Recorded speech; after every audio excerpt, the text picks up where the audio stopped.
আল্লা তাখাফু ওয়ালা তাহজানু ওয়া আবশিরু বিল জান্নাতিল্লাতী কুনতুম তুআদুন।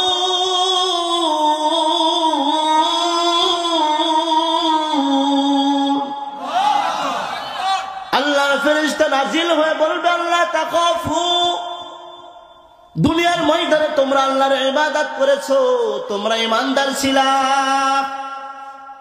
ঈমান আনার পর তোমরা ঈমান থেকে বিচ্যুত হও না, আল্লাহর ইবাদত করেছো, গোলামি করেছো বান্দা। দুনিয়ায় খাবার পাও নাই, অভিযোগ নাই, খাইলেও আলহামদুলিল্লাহ, না খাইলেও আলহামদুলিল্লাহ।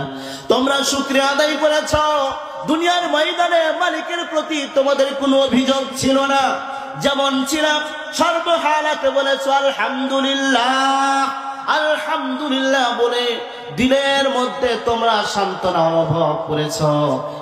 আল্লাহ বলেন ইন্নাল্লাযীনা ক্বালু রাব্বুনাল্লাহ সুম্মা ইসতাকামু, আল্লাহর কোন বান্দা যদি বলে আমার আল্লাহ, আমার রব আল্লাহ, সুম্মা ইসতাকামু, এরপরে বান্দা তার কথার উপরে অটুট থাকে, ঈমানের উপরে কায়েম থাকে, তাতানাজ্জালু আলাইহিমুল মালাইকা, ফেরেশতার দল আল্লাহ তাআলার পক্ষ থেকে তার নিকট নাজিল হয়ে যায়। সুবহানাল্লাহ। আল্লা তাখাফু ওয়ালা তাহজানু ওয়া আবশিরু বিল জান্নাতিল্লাতী কুনতুম তুআদুন।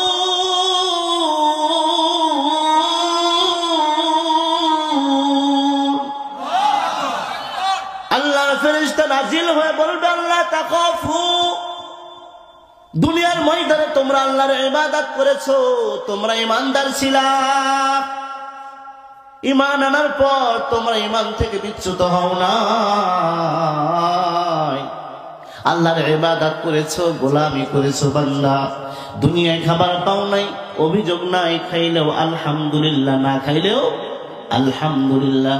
তোমরা শুকরিয়া আদায় করেছো, দুনিয়ার ময়দানে মালিকের প্রতি তোমাদের কোনো অভিযোগ ছিল না, যেমন ছিলাম সর্বহালাতে বলেছো আলহামদুলিল্লাহ, আলহামদুলিল্লাহ বলে দিলের মধ্যে তোমরা সান্ত্বনা অনুভব করেছো। এ বান্দারা, কত মানুষ তোমাদেরকে লাঞ্ছিত করেছে, প্রবঞ্চনা দিয়েছে, কত মানুষ উপহাস করেছে, তারপরেও আল্লাহকে তোমরা ভুলে যাও নাই। টাকনুর উপরে কাপড় পরেছো, মানুষ তোমাকে বলেছে আনসোসাইটির লোক, খাবার পড়ে গেছে মাটির থেকে উঠাইয়া খাইছো, মানুষে বলেছে এরা কোনো পরিবেশ বোঝে না, কিন্তু কেন খাইছো? পয়গম্বরের সুন্নাত।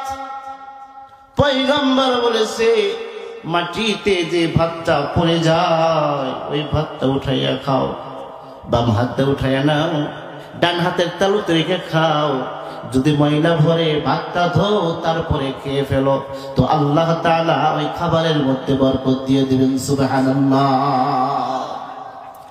আল্লাহর নবীর এক সাহাবী বিশাল বড় সম্পত্তির মালিক, সম্পত্তি কমে না, পয়গম্বরের কাছে আসছে, ওগো আল্লাহর নবী,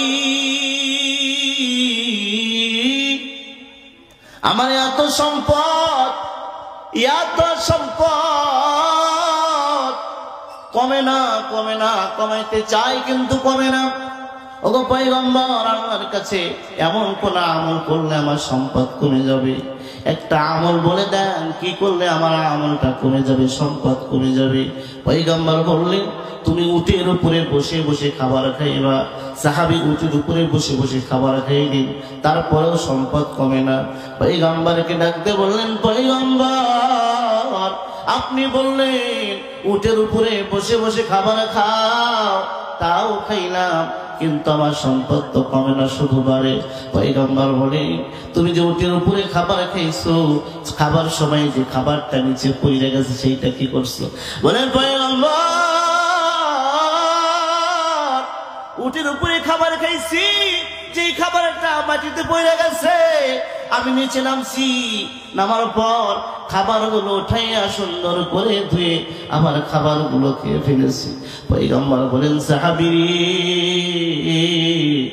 যে বরকতের খাবারটা নিচে পড়ে যায়, ওই খাবারটা উঠাইয়া যদি কোনো বান্দা খায়, তো আল্লাহ তাআলা ওই বান্দার খাবারের শুকরিয়া আদায় হইয়া যায়, আল্লাহ খাবারের মধ্যে বরকত দিয়া দেয়। সুবহানাল্লাহ। এজন্য মুসলমান ভাইরা আমার, যে খাবারটা পড়ে যায় ওই খাবারটা উঠাইয়া খাওয়া সুন্নাত।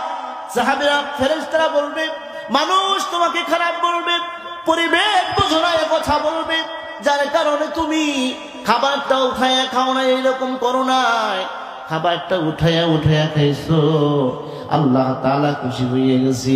এ মুসলমান, প্রত্যেকটি সুন্নাত তুমি মেনেছো। টুপি মাথায় দিলে মানুষ খারাপ বলবে, আরে মোল্লা হয়ে গেছে, আরে কয়েকদিন মুসল্লি হয়েছো, হাইয়া শোষো না, মুইটা পারি নাও না, টুপি মাথায় দিয়ে করো, এমন কথা বলার লোক কিন্তু সমাজে অভাব নাই। আপনাদের সমাজে আছে কিনা জানি না। ঢাকায় বিভিন্ন মসজিদে পোলাপাল আসতে বলে, আরে মুইটা পারি না, মসজিদে এসেছিস করে। মুসলমান ভাইরা আমার, বন্ধুরা আমার, যারা মসজিদে যায়, কিয়ামতের দিন তাদের চেহারাটা হাস্য উজ্জ্বল হবে, আলোকময় হয়ে যাবে, সুবহানাল্লাহ বলে। আর যেই লোকগুলো বলে, কেন মসজিদে আইছস, মুইটা পানি নাস না, কেন মসজিদে আইছস, কিয়ামতের দিন এই সমস্ত লোকদের চেহারাটা কালো বর্ণ হয়ে যাবে, নাউযুবিল্লাহ। দুনিয়ার ময়দানে আল্লাহর বান্দা আল্লাহর গোলামি করেছে, আল্লাহর বলে নাই, পয়গম্বরের আদর্শ ছাড়ে নাই, তো ফেরেশতা এসে বলবেন, আল্লাহ তাখাফু, এই শোনো শোনো, কেন ভয় পাও, আল্লাহ তাখাফু, তোমাদের কোনো ভয় নাই, ওয়ালা তাহজানু, তোমাদের কোনো চিন্তা নাই। সুবহানাল্লাহ। আল্লাহ তাখাফু ওয়ালা তাহজানু ওয়া আবশিরু বিল জান্নাতিল্লাতী কুনতুম তুআদুন। ওরে বান্দা শোনো, দুনিয়াতে তোমরা আল্লাহর ইবাদত করেছো, গোলামি করেছো, এক নম্বরের সাজেশন, আল্লাহর প্রতি ঈমান আনতে হবে, আল্লাহর হুকুম মানতে হবে, আল্লাহ যা বলেছেন তা মানতে হবে, আল্লাহর পয়গম্বর যা বলেছেন ওইটা মানতে হবে, যা নিষেধ করেছেন ওইগুলোকে ছাড়তে হবে। যদি ছাড়তে পারি তাহলে বলবে, ওয়া আবশিরু বিল জান্নাহ, তোমাদেরকে জান্নাতের সুসংবাদ শোনায় দিলাম। সুবহানাল্লাহ। আল্লাহ যে প্রতিশ্রুতি তোমাদের সঙ্গে দিয়েছিল, কোন বান্দা যদি ইবাদত করে, আল্লাহ বলেন ইমানদার কোন বান্দা যদি হয়, ঈমান পরে আমলে সালেহ যদি করে, ওয়াবাশশিরিল্লাযীনা আমানু ওয়া আমিলুস সালিহাত আন্না লাহুম জান্নাতিন তাজরি মিন তাহতিহাল আনহার। আল্লাহু আকবার। ওয়াবাশশিরিল্লাযীনা আমানু, সুসংবাদ দান করেন ওই সমস্ত লোকদেরকে যারা ঈমান এনেছে, শুধু ঈমান এনেই ক্ষান্ত হয় নাই, আমলে সালেহ করেছি। ঈমানের পরে আমলে সালেহ করতে হবে। আমলে সালেহ কি? শুধু 5 ওয়াক্ত নামাজ আর জুমার নামাজ, শুধু জানাজা নামাজ, এটাই আমলে সালেহ বলে না।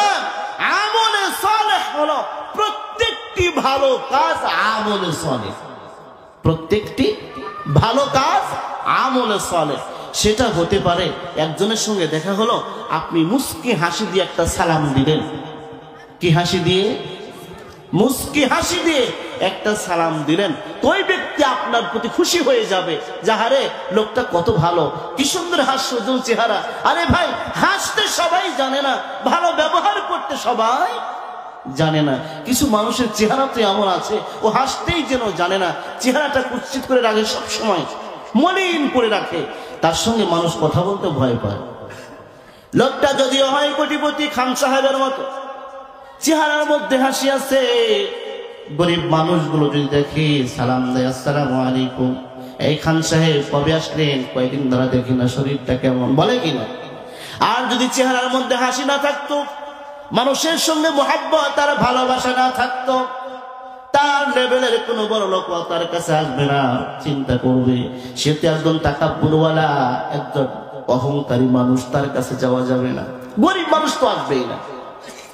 এই জন্য ভাই আমলে সালেহ 5 ওয়াক্ত সালাত আদায় করার মধ্যে সীমাবদ্ধ না। আমরা তো শুধু ইসলাম তারে জুমার নামাজের মধ্যে সীমাবদ্ধ করে রেখে দিয়েছি। লেনদেনের মধ্যে আমাদের কোনো দখল নেই। আমরা যদি ভালো জিনিস কিনি, ভালো জিনিসটা কিনা ওর মধ্যে খারাপগুলো আলাদা করি, খারাপগুলোরে ভালো বলে বিক্রি করি, আর ভালোটারে একদম সুপার 1 নাম্বার বলে বিক্রি করি, করি কিনা?